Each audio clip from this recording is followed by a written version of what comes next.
Today's episode, you guys, is brought to you by Perfect Storm Real Estate Specific Software. It's the website I use in my business.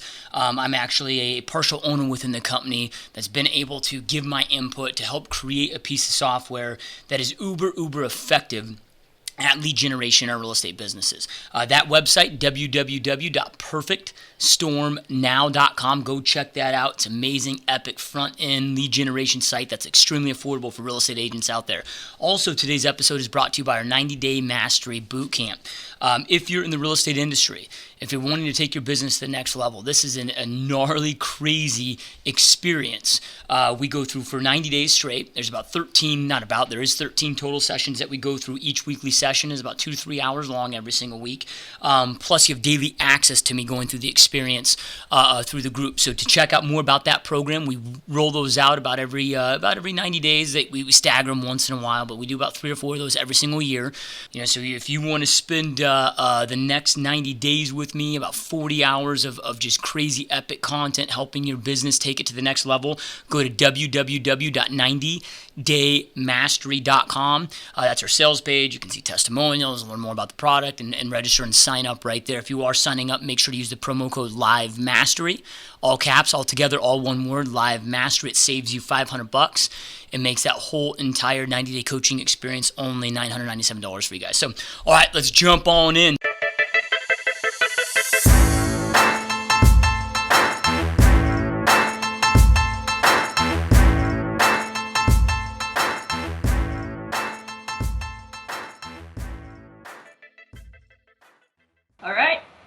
What is up, my peeps? Joshua Smith here with another GSD interview. Every single week, we interview top entrepreneurs and top badasses that are out there just dominating their space. These are people that choose to go out there and create an epic life by design, through intention, and go out there and create what they really want to create with this one existence of life that we have. So today, you guys, I'm really honored to have our guest on the show. She's been a great friend of mine, a great mentor to me personally for many years. She's a coach, real estate coach, consultant, soon to be author. She's got a lot going on. So today I'm really stoked and honored to have Amy Stoehr on the call. Welcome to the show, Amy. Hey, I'm just honored to be a part of GSD mode for life. Yeah, no, this has been awesome. I've been a part of your RMG coaching and conferences for a lot of years and learned so much from you. So it's really an honor to have you on. And today you've got so much going on. I know right before we started recording, talking about a new book that you're getting ready to write. You've got all these big things going on, but I know you didn't start there. So let's rewind the clocks and take it back to, really whatever that looks like, high school, college. How did you get started in entrepreneurship and kind of what led you to the path that you're on? Sure. What's interesting is when I was in high school, back in the day, our parents said that. We always said we'd never say that, right? Now we say it all the time. So back in 86 and 87, I don't mind dating myself. Anyone who was good in science and math got put into engineering. That was up and coming field then, right? So I didn't want to be an engineer. I said, find me something I can do where I can write and draw and maybe teach a little bit, and I'll talk engineering. So long story short, I ended up in architectural engineering at a private school in Milwaukee, Wisconsin, and went there for a year on scholarship and hated it. Loved the people, loved the school, hated the discipline, and ended up with a degree in communications with minors in art and design and creative writing, which was writing and drawing, which was what I always wanted to do. And you can do nothing with a bachelor's degree in communications. So I was managing a clothing store at the mall, believe it or not. And one of my clients I did personal shopping for said, "What do you want to be when you grow up?" I said, "Candidly, I'm still trying to figure that out." And she said, "Have you ever thought about real estate, like selling houses?" And I said, "Nope, absolutely not." And she said, "I'm going on this cruise. When I come back, I want you to meet my broker." She was a relocation director for Coldwell Banker office in West Lafayette, Indiana.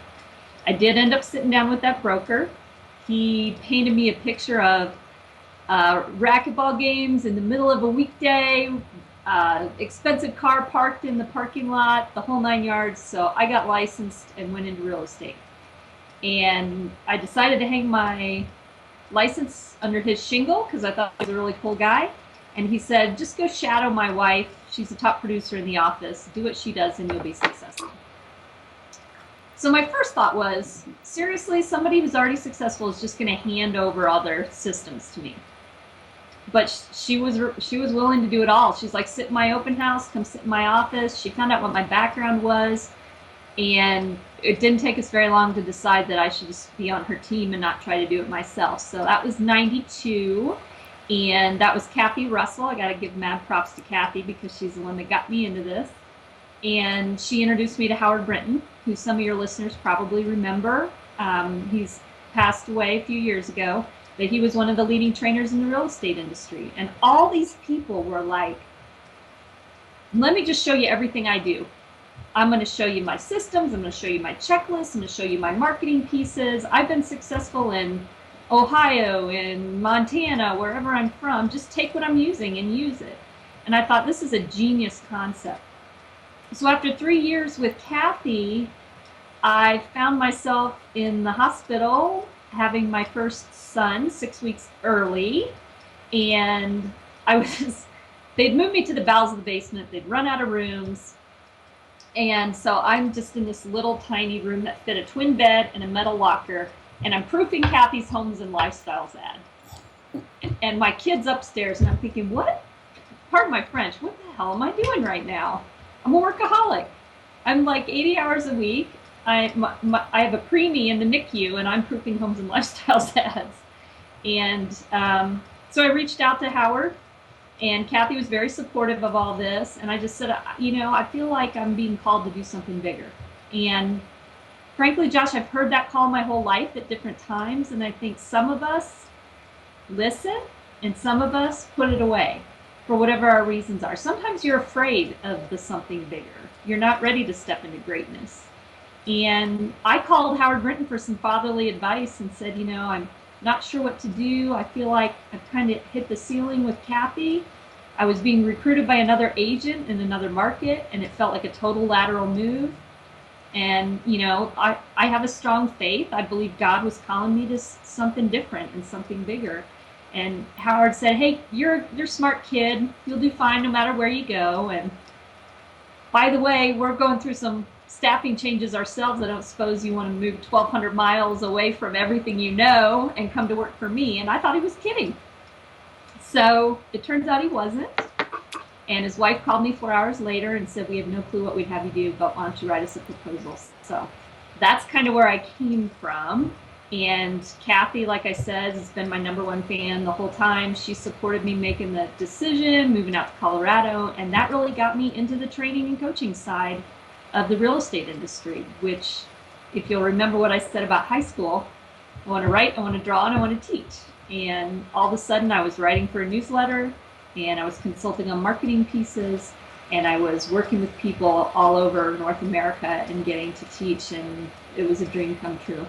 Yeah, so, when you first transitioned then from working with Kathy, working in the real estate field to Howard, what was that transition? I mean, what did he, did you right away, get started right away in coaching with them? Or, how did that transition start within his organization?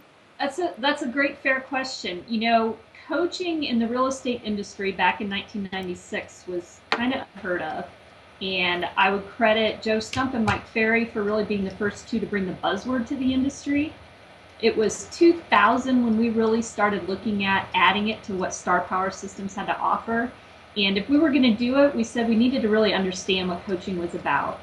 And so we went to a school in Seattle called the Academy for Coach Training. It's now called Invite Change. And Howard and I both got certified as professional licensed coaches. And we learned a style of coaching that is, if you want to talk ends of the spectrum, you've got pure consulting over here and pure coaching over here. And we were on the pure coaching side of things. Like the client holds all the answers and you hold the space for them to self-discover, and it's all working from the inside out.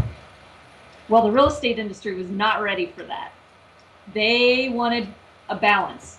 They were intrigued by this, but they were looking for answers. As you well know, a lot of people are looking for the magic pill, right? Yep. So coaching seemed like the next big thing to get the magic pill.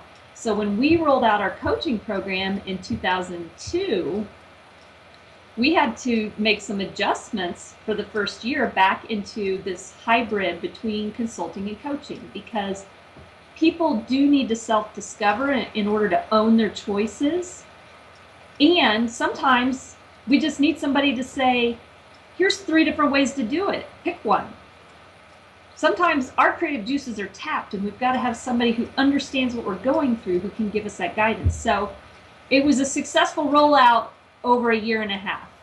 You know, the people who jumped in, you always have your early adapters. They jumped in with both feet and were over the moon about the experience, but it was a totally different experience than they thought they were getting. And by 2003, we really had it mapped out in terms of what our clients needed and how we were offering it to the industry. So you're there with Howard Brenton, Star Power, which amazing organization, amazing mentor. You're learning, probably from the best of the best that really is ever existed in our industry. And then he sells Star Power, and then at that point you decide to go out there and start your own organization, which you're out there running today. And I'm not a big fan of real estate conferences. I go to as few as possible. But yours is one that I go to religiously every year, and I think it's, you're one thing that you guys do different, and I know that this was, maybe something that you learned under Howard is well, but you come to this with no ego. So many coaches will come up there, like the whole event, it's just them, bam, bam, bam, bam, bam. You guys come in there and you bring talent from every different element of the business, whether it's individual agents, big town, small town, big teams, different marketing pieces, and it's really not about necessarily you guys up there. It's about giving so much value, and I've yet to see any platform that at least exists in our industry that's anything like it. And so what was that transition like? What got you to really go out on your own? How hard was it to take what you learned from Star Power and then go out there and create your own? Because not only now are you a coach and a consultant, but now you're an entrepreneur running your own business. Right. Well, 2008, very beginning of the year, things were getting really sticky financially for a lot of people, and Star Power wasn't immune to what happened in the real estate industry. And I found myself out of the nest before I'd even figured out what I was going to do. So I knew what I was good at. So that's why I started with the coaching and consulting. I've always had a passion for the live events. I love being around people and the sharing. And it took me about a year and a half to totally get my arms around starting Real Estate Masters Guild. I was clear from the beginning it's never been about me. It's not who I am. And I had been raised in this model that was clearly about best practices from best agents, and I saw it work. So why not create the same thing and peel the ego piece off of it?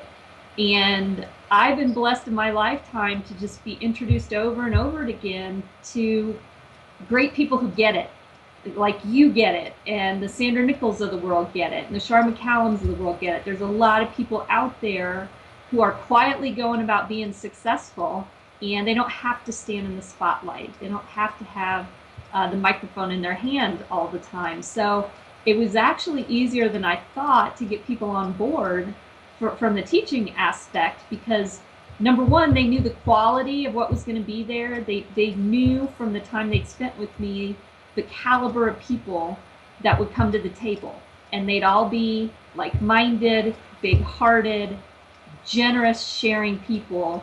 And so from the standpoint of setting it up, I've been doing conferences since '96. The conference side of it, I got that down. The thing that I think all of us who are in that space are struggling with, whether they want to admit it or not, is the balance between the intimacy and the profitability. And hey, this is something all business owners deal with, right? I coach people in all industries, not just real estate. And you've got to look at, how do I create the customer experience I want and continue to be a profitable organization? You got to find that happy middle ground. And we've both seen in this industry the people who've gone all the way over to let's make money side, and they forget about how to care for the people. And we've also, both of us, seen people in this industry who kill themselves taking care of people and put themselves out of business. So it's a delicate balance. It's something we're constantly going back to. I got really lucky in 2013 to finally pair up with the right business partner on REMG, and that's Linda McLean. Known each other for 25 or so years now. And we're kind of running parallel tracks. She's got a very well-established international coaching and consulting organization. I had our EMG and my background in coaching, and we've been friends for all those years. And we kind of looked at each other and said, why are we doing this separately? Why don't we work together and have a greater impact? And so that's exactly what we did. And so it'll be 3 years next March, and still on the honeymoon. Yep, no, it's awesome. So I hate the word failure, because failures tend to be our best growth moments. They really are. They become our greatest assets over time. Those struggles that we go through, we get through them. They make us better, stronger, and really define us to the human beings and the entrepreneurs that we are. While you were going through this journey, what were some of those maybe top learning moments that you feel that you learned the most from, that truly defined you to who you are today? Yeah, this is the get naked part of GSD, right? I've had some pretty landmark moments, and I'm happy to share. We went through a period at Star Power where there were a whole lot of chefs in the kitchen and not enough cooks. And that was really difficult for me, because I always come from a place of wanting people to be taken care of. And I had to watch a bit of a power struggle for a while. And so I think when people are getting into business, they need to be really, first of all, clear on what their purpose is. Second of all, cautious with who they get into business with. And there was a series of events through my life from 1998 through 2002 that I won't bore you revisiting. I lost my dad 9 days later. 9 days before that, my second son was born. That was a lot of very emotional stuff going on for me, and then just things shifting in the business world. And by 2002, I had taken on, and I think we all do this as entrepreneurs. Well, I can do it. Oh, so and so fell down, I'll pick it up. You just keep taking more and more on, and you reach a certain point where it's like, I can't do all of this anymore. And they don't call it a nervous breakdown anymore. I think I was diagnosed with anxiety disorder. The reality is my whole body physiologically just shut down and said, you're done. You cannot do this. And with a 3 and a 6-year-old at home, that's a terrifying moment in your life, to find yourself literally curled up on the bathroom floor wondering if you're going to make it to the next day. And thank you, God, for the wake-up call that was. I started making some major changes in how I operate. And I started trusting people at a level they didn't even trust themselves. And that for me was a really enlightening period of learning what leadership is about. To be able to turn to the people around you, and instead of being invincible, be vulnerable and say, hey, this is something you can do. I don't need to do this. You're capable. I believe in you. And watching people step up in a big way, and caring about myself as much as I was caring about everybody else around me, and starting to take care of myself. And you look at where I'm at today, most people who meet me now can't believe that was even ever a part of my reality, right? I'm running up the side of mountains and, all the crazy stuff I like to do in my spare time. I don't want other people to have to learn that lesson the hard way. I want them to hear it from somebody else. And, you've got your own story, Josh. I know you don't like to talk about yourself, but frankly, when I heard your story the first time, I was kind of blown away, because I look at who Joshua Smith is here and now, and I didn't know your backstory. I just knew this guy in Phoenix that was tearing it up, and I had to have him be a part of what we were doing. So my encouragement, I guess, in all of that, and I'm rambling, is if you got a story to tell, get it out there, because there are so many people who are going through the pains that we go through, and hearing that somebody else has been there and came out on top on the other side is so incredibly motivating. At least it is for me. So that was a pivotal moment. And then in 2008, when I was laid off, I thought I sincerely thought I would retire with Star Power Systems. I thought that would be the organization I'd stay with for life. I'd always been somebody else's number two, and all of a sudden I was put in a position with my family where I had to be number one. I had to figure it out, and I had to do it in a very short period of time, like 30 days. And so I just jumped in and said, what do I do best? What do I know how to do? Who needs that service? It's what we all do when we get to that entrepreneurial vein and say, you know what, I really rock this and somebody needs it. So get out there and find them and get it in their hands. And those are the big ones. There's a lot of little moments. I'm sure you have all your little moments, but those are the two that stick out to me the most. Awesome. I love it. Love it. So you talked in there about the importance of choosing the right business partner. And there's so many partnerships. There's so many opportunities that get thrown at us, and especially in the real estate industry. We see a lot of teammates, because it sounds like it's a great idea. Hey, we split expenses, split assistance. What are some of the things that going through those experiences that you've found that help you go out there, maybe make sure that you're choosing the right partner? If somebody's thinking about partnering up, what are a few pieces of advice that you give them to do what they can, do their due diligence to make sure that that's the right partnership? I think the biggest thing I've seen over the years, and it's not specific to real estate, but that's where I've seen it the most often, is that you pair up with someone because they're just like you. And so nobody offsets the other one's weaknesses. You have the same strengths, but you still have the big gaping hole you had before you teamed up. So I think starting with a really clear understanding of what's missing for you and finding somebody who fits that role. And frankly, this goes for business partners, it also goes for team members, because you've seen it and I see it all the time. Real estate agents tend to hire people that they like because they're like them, and then they don't solve the problems they had before they made the hire. Same goes for business partners. It's just accelerated because now you're at a leadership level. And so offsetting each other, also being very clear on who owns what decisions. We look at a real estate business, and even with a married couple, you say you have marketing, you have sales, you have finance, you have administration. If we just look at those four pillars, if it's you and me in business, Josh, I'm going to ask, what do you feel most passionate about? Where are your strengths? You would probably say marketing and sales. And so when there's a disagreement or a differing viewpoint, if it's sales related, Josh owns the decision. I can give you all the input and feedback that I have. At the end of the day, you're going to own it. If it's administration, you give me all the feedback you have. Ultimately, I'm going to own that decision. And having that real clear division of roles is going to help keep that partnership going forward.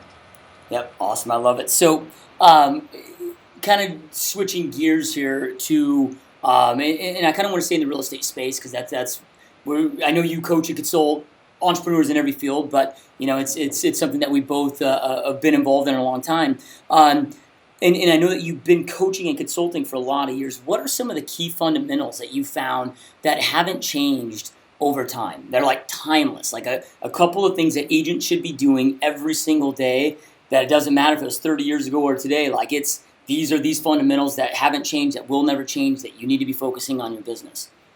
Well, I'm glad you asked that question. First of all, realtors are my first love.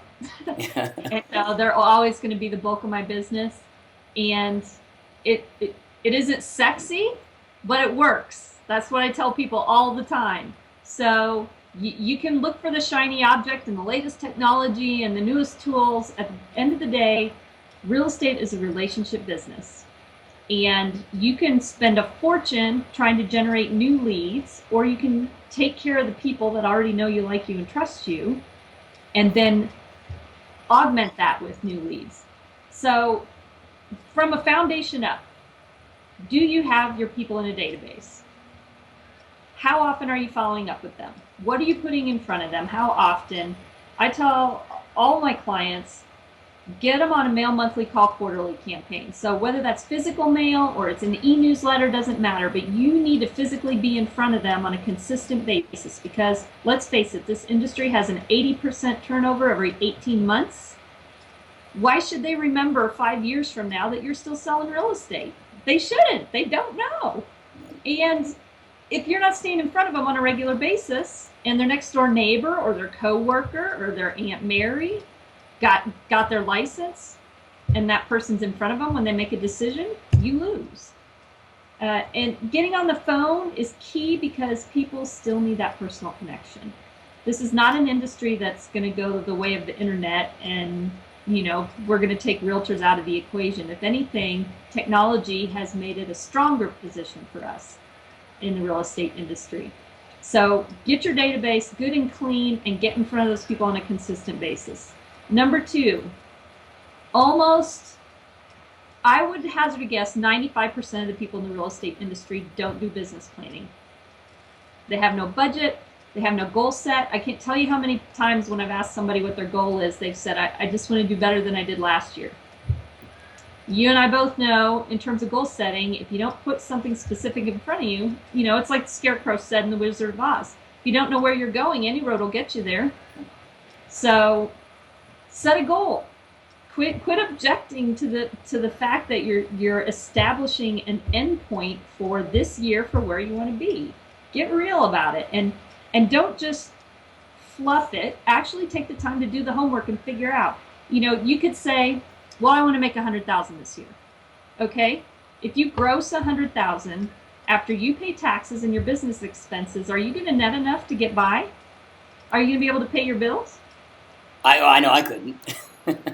Most people can't. Yeah. They don't understand the gap between, well, I sold this many houses, I made this much money. Why am I not driving a Lexus and taking vacations to Hawaii? You didn't include it. You didn't plan for that. So past client sphere of influence in your database, nice and clean, in front of them on a regular basis. Business plan, get one, review your numbers on a regular basis, track where your business comes from, because you need to know how to spend your marketing dollars.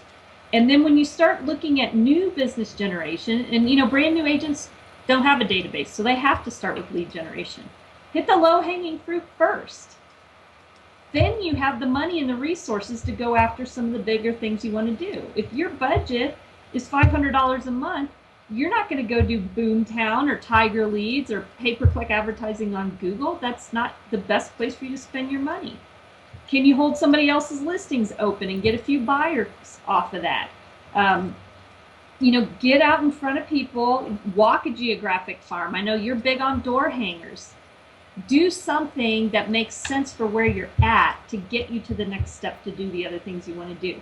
Call expireds, knock on for sale by owners' doors. Do the things that other people aren't willing to do that are sitting right in front of you.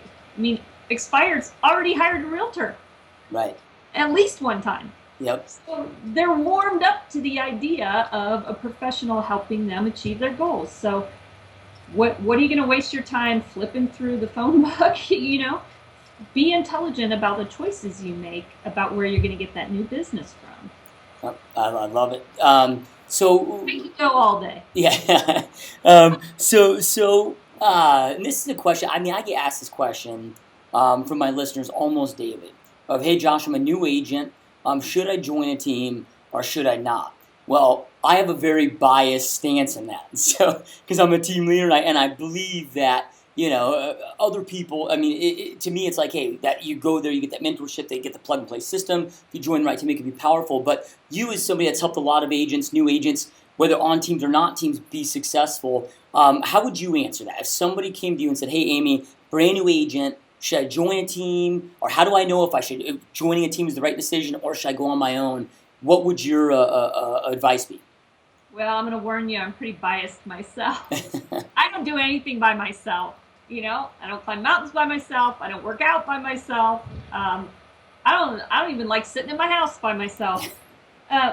From a business standpoint, though, it only makes sense if you have access to somebody who's already cut their teeth, who's already paid the tough lessons, who's already got something that's working. Why wouldn't you take advantage of that?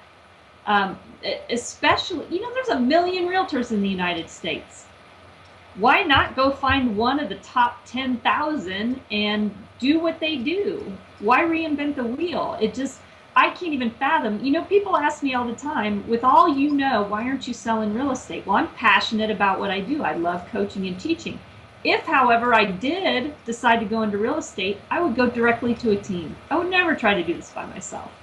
There's too much to be done to be really awesome in real estate to do it all yourself.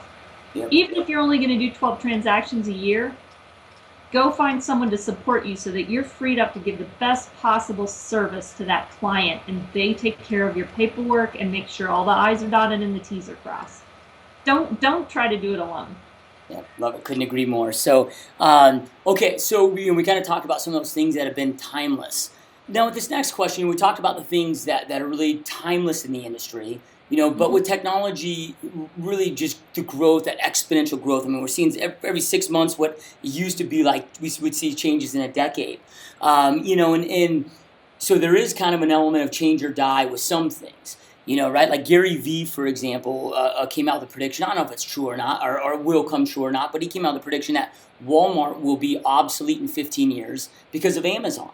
Amazon's going into every city. They want to deliver to you within 2 years, and now you got Walmart with all these bricks and mortar. So, within the real estate space, like, what do you see? And what I love about you is your whole life is operated from the 30,000 foot level, right? You're always kind of that CEO 30,000 foot level. So you see a lot of things. You're like the person in the skybox that sees things that we don't always see when we're in the trenches.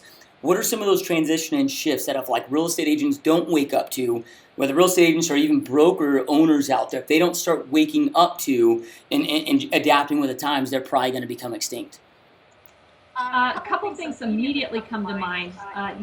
Stacy and Michael Speaks out of Austin, Texas. They have been saying for years to go the route of having your client interviews on Skype and getting face-to-face with people in other states. And they do a whole city tour, walk people through understanding the communities. So being willing to connect with people through technology and not relying on the face-to-face, I think is hugely important. The other thing that has amused me for years, that's still going on, is the colossal time suck that social media has become.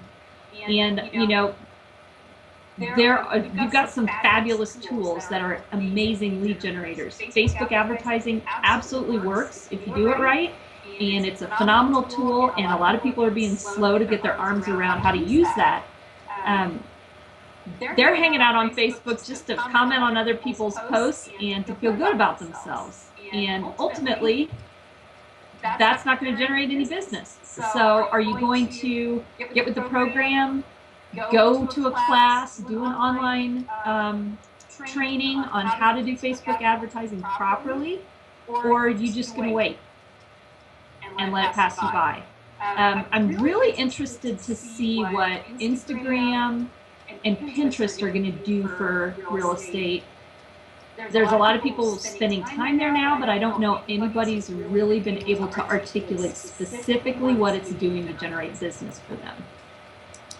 And then, there's some interesting new things coming out. I was just at a conference in Fort Lauderdale where first of all, nobody accesses all the free resources that NAR has created. There's a ton of reports.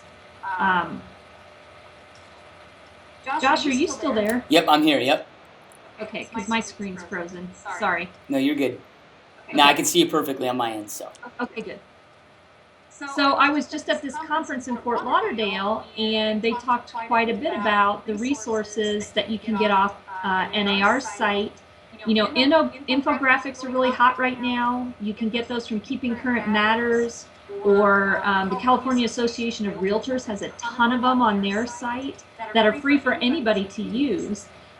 People are communicating in images.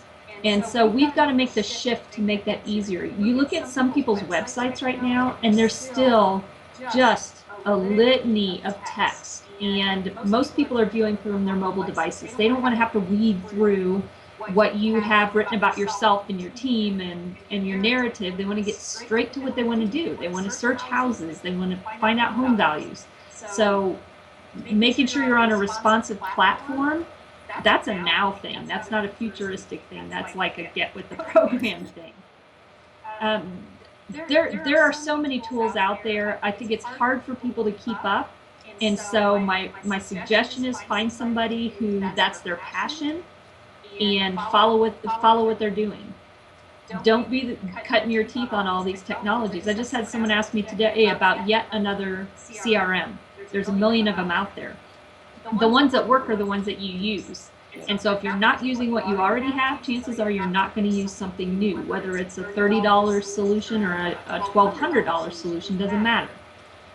So if you're going to be competitive in this business going forward, yes, you need to stay on top of what's happening with technology, but you also have to use what you've got.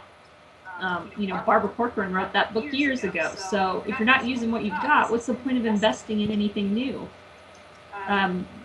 On a different type of technology, I love the Matterport camera that's becoming really popular. It's a huge investment for some people, $4,500. But if you're looking to service that luxury market, you got to get really serious about what you're offering that your competitors don't.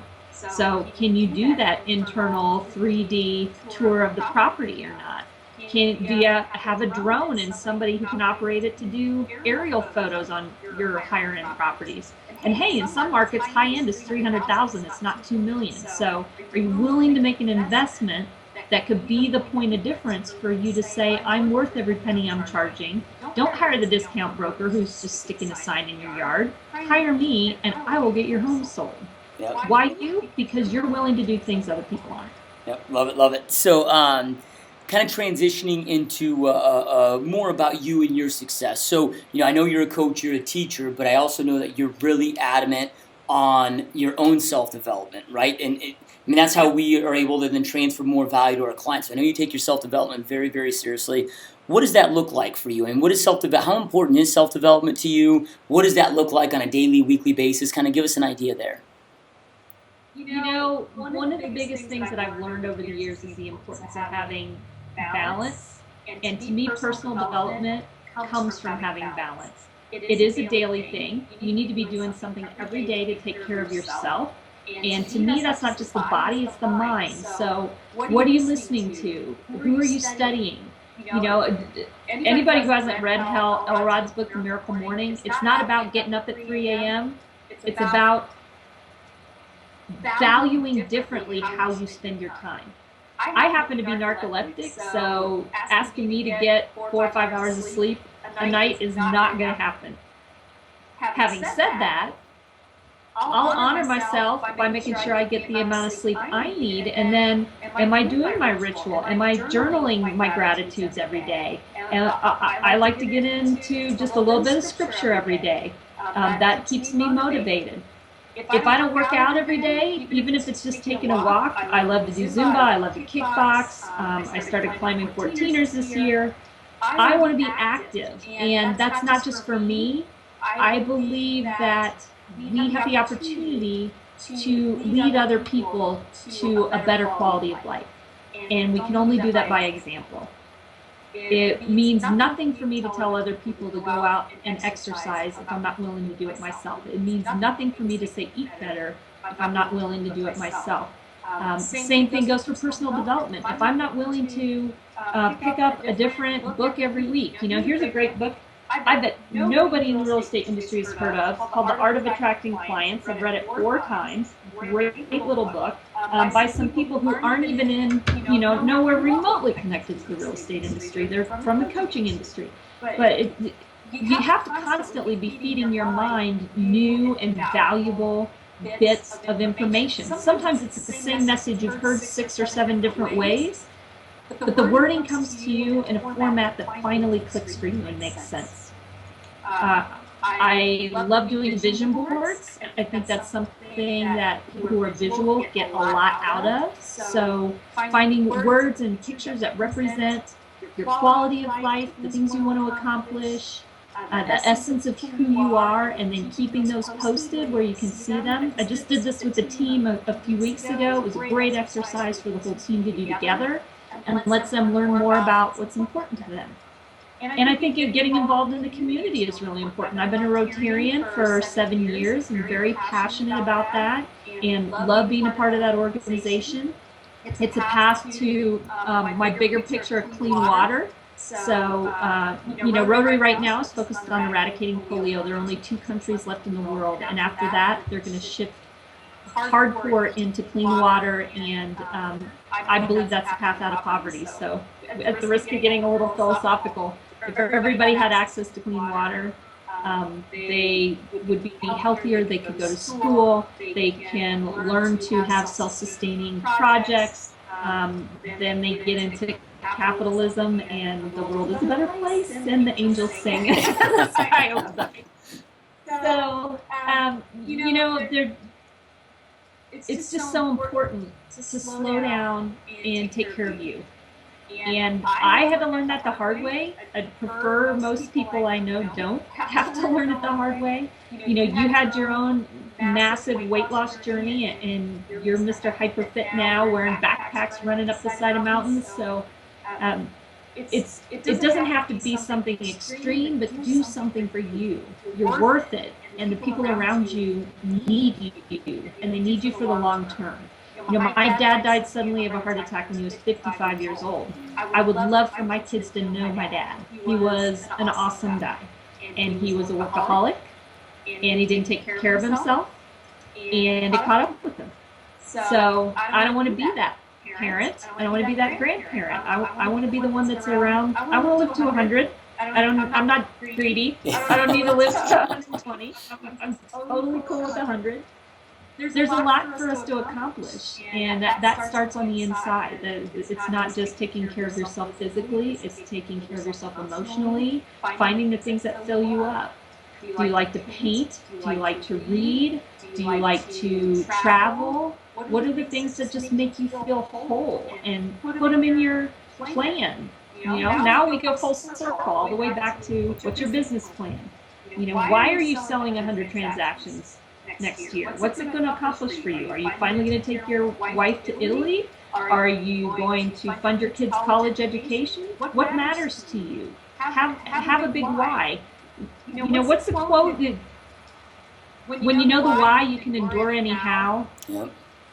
That really is true. And so, I wouldn't say I've always had an innate sense of that, and I'm blessed to have people around me who've shown me the way, and now I want to give it to other people. I hate cliches, but it is a pay it forward thing. Several people stepped up in my life and showed me how to take care of myself and be a better person for the people around me. And so now I feel a real compelling sense of, let me transfer that on to more people and have them do the same thing. Yep. Well, and you're not just wanting them; you're out there doing, and you're doing an amazing job with it. And I've seen it firsthand. I've seen the impact, massive impact that you have on people's lives, and you've had a massive impact on my life. So you're doing an amazing job with it. So before I got a couple last questions for you, but before I jump into those questions, how do our listener base learn more about you, Amy? Maybe they want to reach out to you for some coaching and consulting, or go check out your next conference that I'll be there too. How do people learn more about you and reach you, Amy? If you show up. What's that? I'm going to put you to work if you show up. Hell yeah. Okay, so McLean International, it's McLeaninternational.com. And we have several coaches in our organization, so maybe something I said clicked with you, but I don't click with you. That's totally cool. There are other people that you can talk to and find a right fit for you. And if nothing else, you take the time to find out whether or not coaching is even a right fit for you, and we can point you in the right direction to a different organization. There is more than enough business to go around for everybody. What's important to us is that you find the support that works for you and makes sense for your style of business.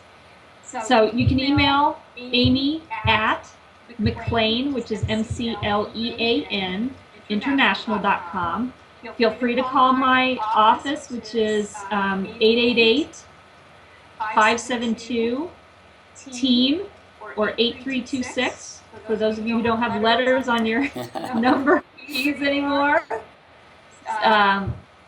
We're just really happy to help and support people in any way we can. The Real Estate Masters Guild has its own website, realestatemasters.guild.com. All of the programs that we offer are also on the McLean International site, so you can find them there. And the marketing book we put out, which you're in, Josh, I got to give props for that. If you want to pick up a resource tool packed with hundreds of ideas for your marketing, that's also on McLean International under resources. You can also find it on the homepage of realestateMastersGuild.com. Yep, and that's a pretty cool book too, because it's, not just because I'm in there. I mean, that's one of the reasons. No, just kidding. But it's I mean, you've got the top of the top realtors. I mean, you've got guys like Sam Miller that are giving you his marketing pieces, and this is a guy that has 50% market share in his city. Like, that's just unheard of, So it's worth its weight in gold, right? So, and you guys, I don't know what the cost is, that couple $100 or something. I mean, it's a must. You there, Amy? I'm here. Sorry, I don't know what's going on. I've never had this type of issues here with the video and with all of this. Technology, such a love-hate. Okay, so we'll keep it going. The good thing is ScreenFlow keeps going the whole time, so we don't lose in. I don't record it through Skype. I record it through ScreenFlow. So, okay, so last couple questions for you. If something happened today, right, and you just get wiped out, like financially wiped out. Your health's good, your family's good, everybody's good, but you've retained all the information, all the knowledge that you've learned over the years. You've got this like PhD in life and entrepreneurship and all the stuff that you've learned, but you have little to no money. Let's say maybe $500. What would you do? What are the first, knowing what you know now, what are the first couple things that you would do immediately to go out there and rebuild this empire that you built? I march straight into somebody's real estate office who's a top producer, and I say, here's the deal. I've got $500 to my name and a family to feed. I will work harder than anybody who's been a part of this team in the history of your team. What I need you to do is from me the money to get licensed and get some marketing supported, and I will sign a promissory note on every dollar of that money because I know it works. So let's sit down and talk about what you're currently doing and what you can be doing and how I might be able to help you get there. Yep. Awesome. Love it. All right. So, the whole podcast, the whole GSD movement is really, really in alignment with your mission. And that's why I'm so excited to have you on, of just to go out there and inspire people. Life is so brief.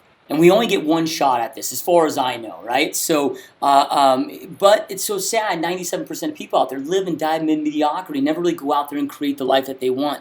What are maybe some last words of encouragement, advice, inspiration that you'd like to leave our listener base with to really encourage them to go out there and create that epic life that they know they truly want and that they really deserve? They just need to go out there and do it.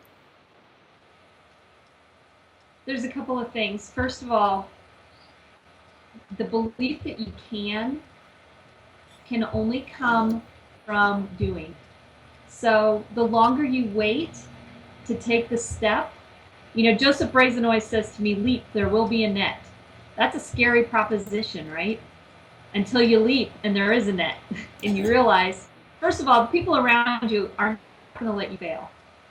If you brought the right people around you, they're going to get in there and cheerlead and support. And frankly, if the people around you aren't going to do that, you need to find different people to be around. Take care of your personal study, because what we can picture in our minds, Bob Proctor says, what you can picture in your mind, you can hold in your hand. So get really clear on what it is that you want, and you can start making it happen. We all hesitate to get real clear on that picture because it's that big and scary unknown thing again, right? And yet you get clear, all your actions start supporting what it is that you want. Bill Romanowski, when he was on the speaking circuit, he used to share that he asked himself the question in college, is what I'm about to do getting me closer to my Super Bowl? Because that was always his clear vision of where he was headed. And if it didn't get him closer to a Super Bowl, then he wasn't going to do it. Now, we all slip and fall down, right? What we do when we fall down is what defines us. So you get back up and you keep going. Failure is a good word. Look at all the people who've had the highest level of success in the world. They're the biggest failures out there because they were willing to take the risk and try it and then keep moving forward. So be okay to fail.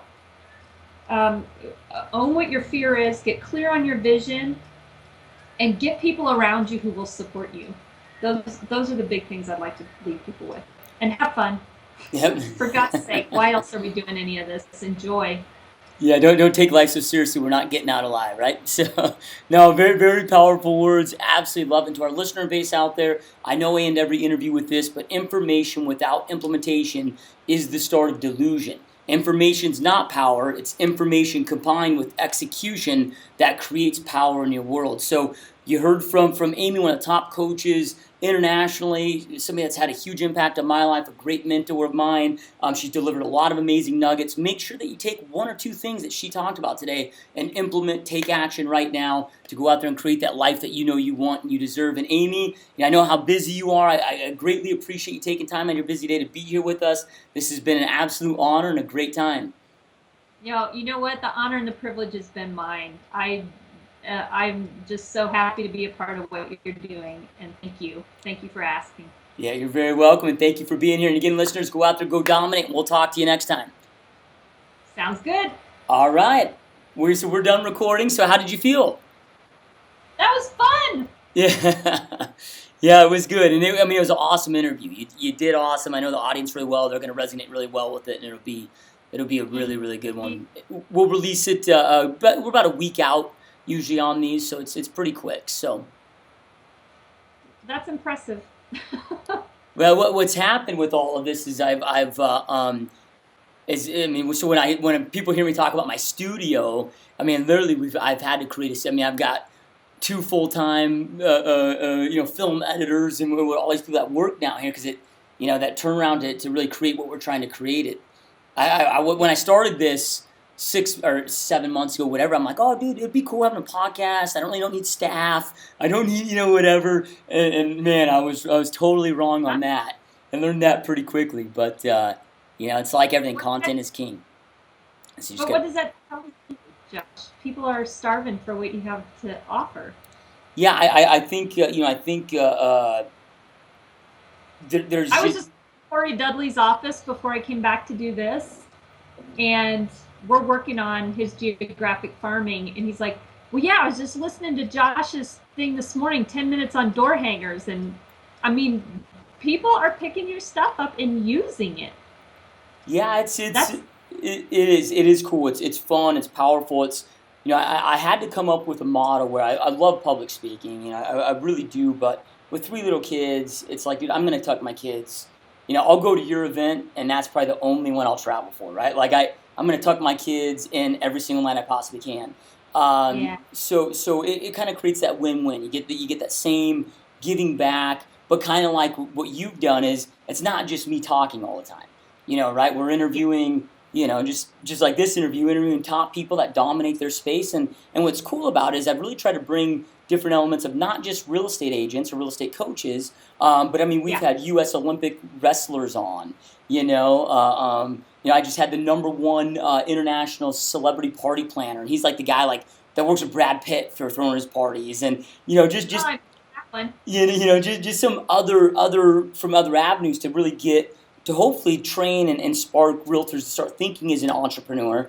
Because that just seems to be what stifles most of their careers. Like you said, they don't really have an intentional game plan, and if you don't have that, you're not going to get, if you plan lazy, you're going to get lazy results. And it's been a lot of fun. So, well, right on. And hey, what's that? I had a blast. Thank you so much for having me. Yeah, you're very welcome. There's ever anything that I can do to help you, let me know. I'm always here to support in any way I can. Likewise, my friend. Okay, take care, Amy. Thanks. Have a great night. You too. Bye.